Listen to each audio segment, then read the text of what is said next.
स्वागत है आपका अंजार आईएएस जोन में। आइए आज हम डिस्कशन करते हैं, है ना, 7th के एनसीईआरटी, है ना, चैप्टर नंबर 8 में डिस्कशन करेंगे। क्या है? मानव पर्यावरण और उसके बाद अन्योन क्रिया उष्णकटिबंधीय एवं उपोष्ण प्रदेश के बारे में। देखिए इसमें क्या है, एक स्टोरी दिया गया है रेणुका और श्रीकांत के बारे में। तो आपको ये रीड करना है, लेकिन एक बार पढ़ते हैं जो देखते हैं। ये रेणुका बहुत उत्साहित थी। उसके चाचा श्रीकांत लगभग 4 महीने के बाद आज घर में थे। वह एक वन्यजीव फोटोग्राफर थे तथा बहुत यात्रा करते थे। बहुत छोटी उम्र से ही रेणुका की रुचि वन्यजीव एंड वाइल्ड लाइफ एवं वनों में थी। जब उसके चाचा ने प्रकृति संबंधी पुस्तकों में उसका परिचय कराया, दूरस्थ भूस्थल एवं वहां रहने वाले लोगों की तस्वीर उसे हमेशा आकर्षित करती थी, है ना। यानी कोई भी आदमी अगर किसी फील्ड में है तो उसको सबसे ज्यादा इंटरेस्ट होगा। तो ये वाइल्ड लाइफ से है जुड़ा हुआ, इन्वायरमेंट से, इसीलिए इसमें एक स्टोरी दिया हुआ है रेणुका के बारे में। आइए नेक्स्ट देखते हैं।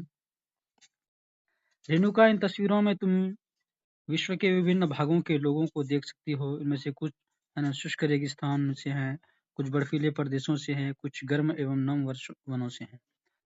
वे मुझसे कितना अलग दिखते हैं, रेणुका ने कहा। वे देखने में भले ही अलग हों, लेकिन उनके भोजन, कपड़ा एवं मकान जैसी जीवन की मूल आवश्यकताएं हमारे समान ही है।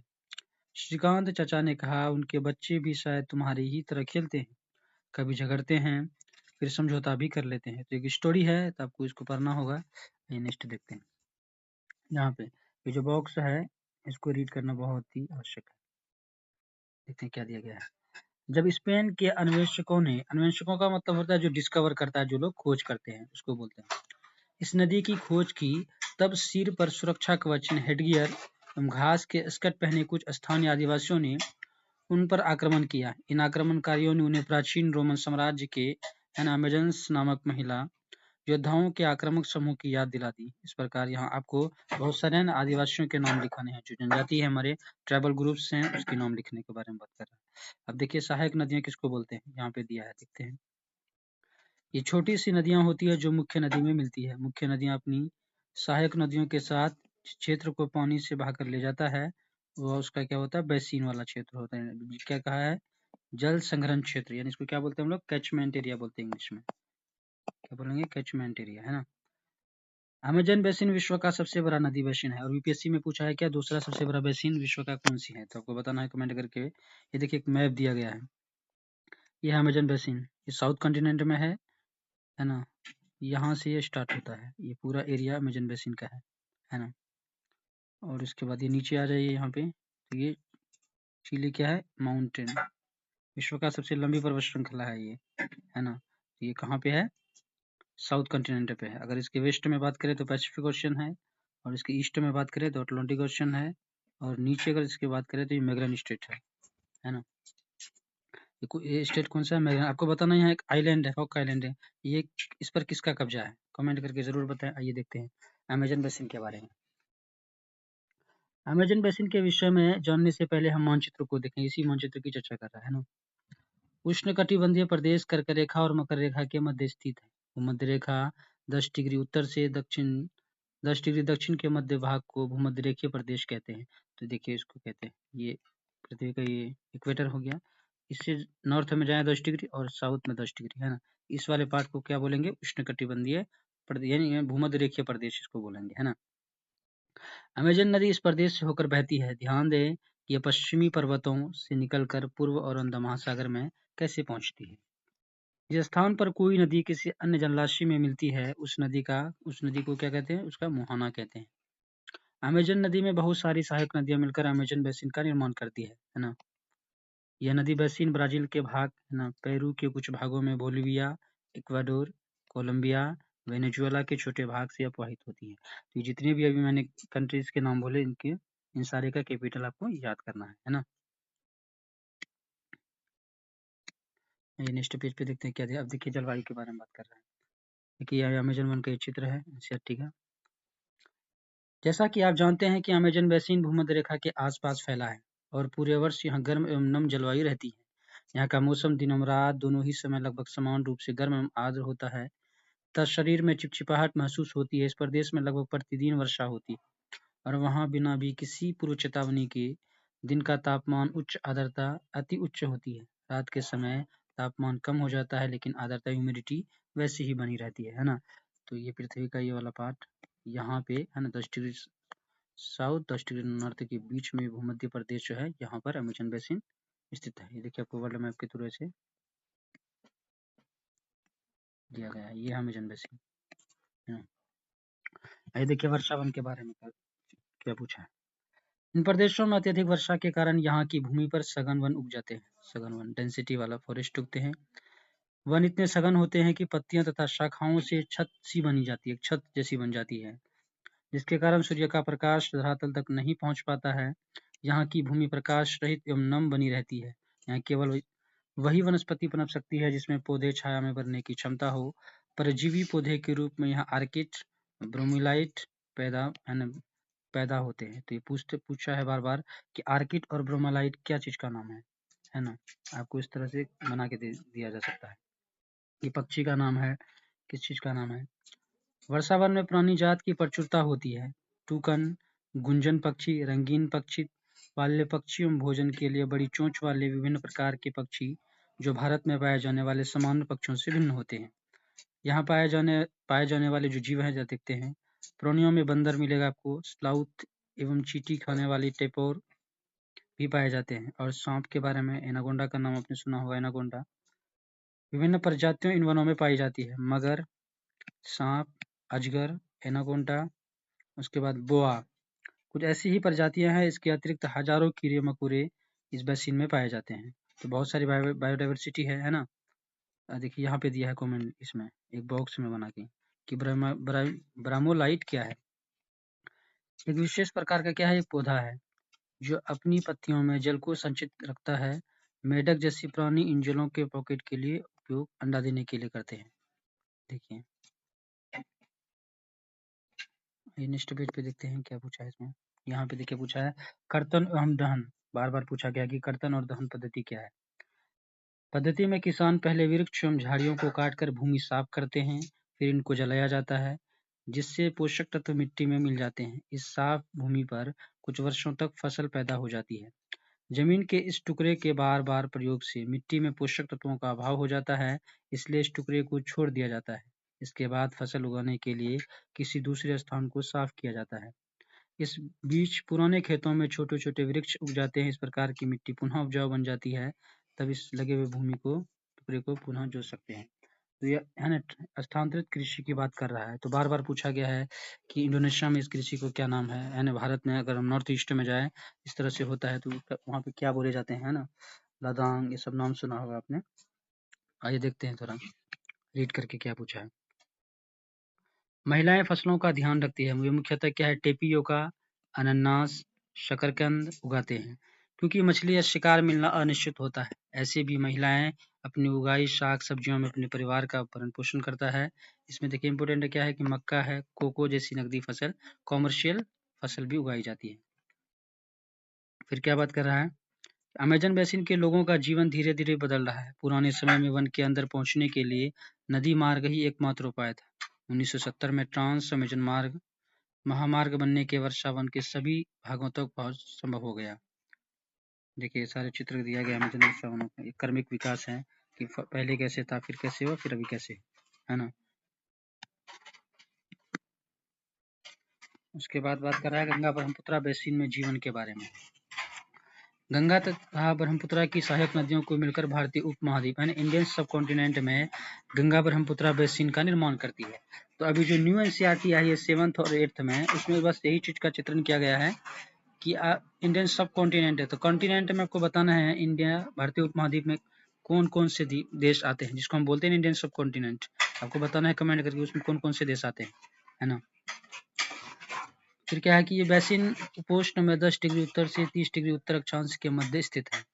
घाघरा, सोन, चंबल, गंडक, कोसी जैसी गंगा की सहायक नदियां हैं एवं ब्रह्मपुत्र की सहायक नदियां से इसमें अपवाहित होती है। तो ये देखिए भारत का मैप है ये देखिए ये ग्लेशियर से निकलती है गंगा नदी। इसमें बहुत सारे ट्रिब्यूटरीज हैं, लेफ्ट ट्रिब्यूटरीज है ना, ईस्ट ट्रिब्यूटरीज, और ये आके लास्ट में कहाँ पे गिरती है, बंगाल की खाड़ी में, है ना।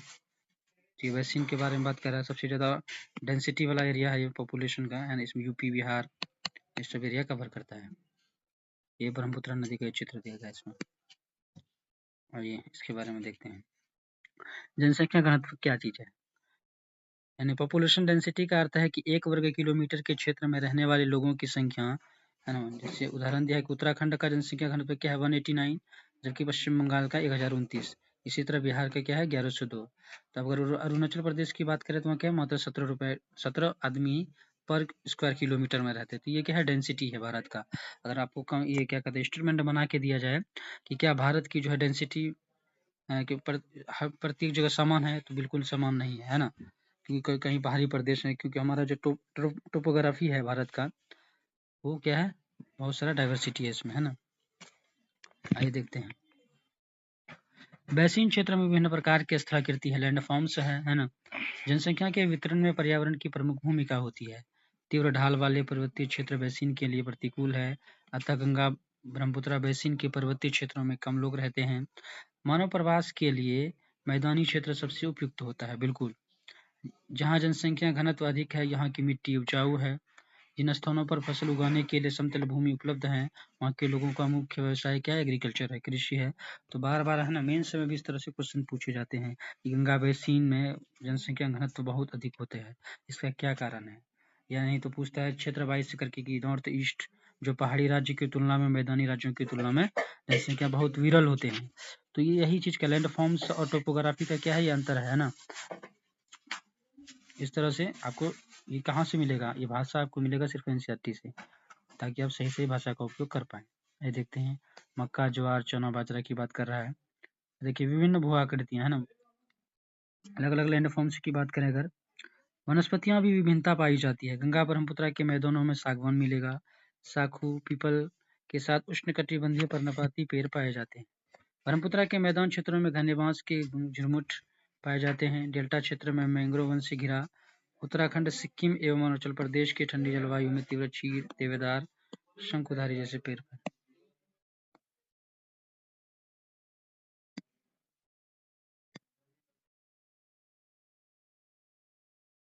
देखिए इस तरह दिया है बेसिन में क्या क्या होंगे, है ना। वेदिका का निर्माण खड़ी ढलानों पर समतल सतह पर बनाकर कृषि करने के लिए ढलान के लिए इसलिए हटाया जाता है कि जल प्रवाह तीव्रता से ना हो। देखिए यही है, इस तरह का कृषि करके ऐसे ऐसे करके इसमें दिया जाता है, यह है वेदिका कृषि। आइए देखते हैं, गंगा एवं ब्रह्मपुत्र नदी के अलवन जल मतलब फ्रेश वाटर में एक प्रकार की डॉल्फिन पाई जाती है, जिसे स्थानीय भाषा में सुसु अथवा अंधी डॉल्फिन कहा जाता है। शिशु की उपस्थिति से जल की शुद्धता का पता चलता है। रसायन का अत्यधिक मात्रा वाले गैर उपचारित औद्योगिक इंडस्ट्रियल शहरी गंदा एवं इन प्रजातियों को नष्ट कर रहे हैं। तो यह डॉल्फिन के बारे में चर्चा कर रहे हैं ना।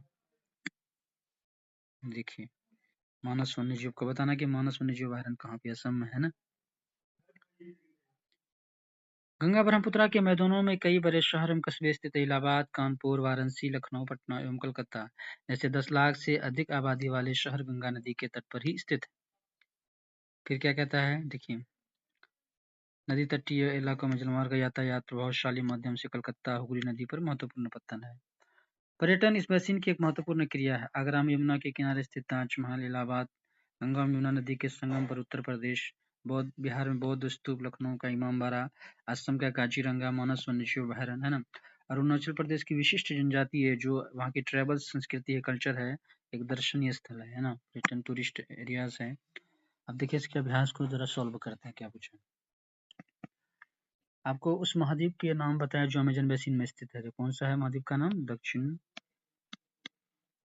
अमेरिका, साउथ कॉन्टिनेंट है। अमेजन बेसिन के लोग कौन कौन सी फसलें उगाते हैं, अभी बताया था आपको। अमेजन के वर्षावन में कौन सी पक्षी पाई जाती है।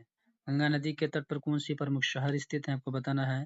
एक सींग वाले गेंडे कहाँ पाए जाते हैं, है ना। तो एनसीईआरटी में है। टूकन क्या है, पशु है, फसलें हैं, पक्षी है, आपको बताना है। मैनियाक कहाँ प्रमुख का भोजन है, ये सारी चीजें बनानी है आपको। कलकत्ता किस नदी के तट पर स्थित है, आपको बताना है, जैसे हम बता देते हैं हुगली, इस तरह से बनाना है। देवदार एवं फर्ज किस प्रकार के वृक्ष हैं, है ना। बंगाल टाइगर कहाँ मिलते हैं, है ना, पर्वतों में, डेल्टा क्षेत्रों में, अमेजन में। ये डेल्टा क्षेत्र में, तो ये सारे चित्रों को आपको बनाना और यहीं पे मिलाना है। देखिए ये सारी चीजें जो अभी से आप सॉल्व कीजिएगा तो अंडरस्टैंडिंग बनेगी मैप के थ्रू आपको, है ना। तो ये लास्ट था, है ना।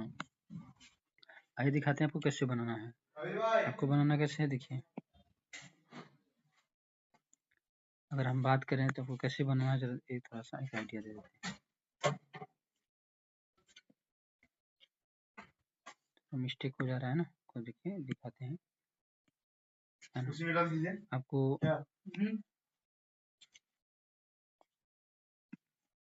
इस तरह से साउथ अमेरिका बनाना है ना। और उसके बाद आपको क्या करना है, फिर ऐसे करके थोड़ा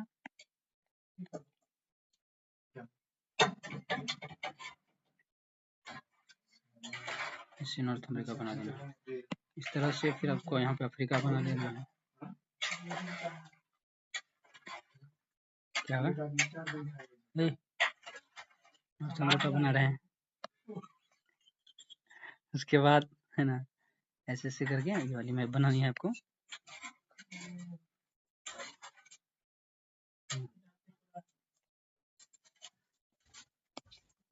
और ये इस तरह से एक वर्ल्ड मैप बनानी है, और इसमें आपको पूरा दर्शाना है ना, ये अमेज़न बेसिन के बारे में, है ना। इस तरह से विश्व के प्रमुख बेसिन के बारे में बताना है वर्ल्ड का, है ना। तो आप इस तरह से अगर बना लीजिए तो बहुत बेहतर हो जाएगा, है ना। इस तरह से एक छोटा नोट्स बनाना है। तो मिलते हैं नेक्स्ट वीडियो में, है ना। जब तक के लिए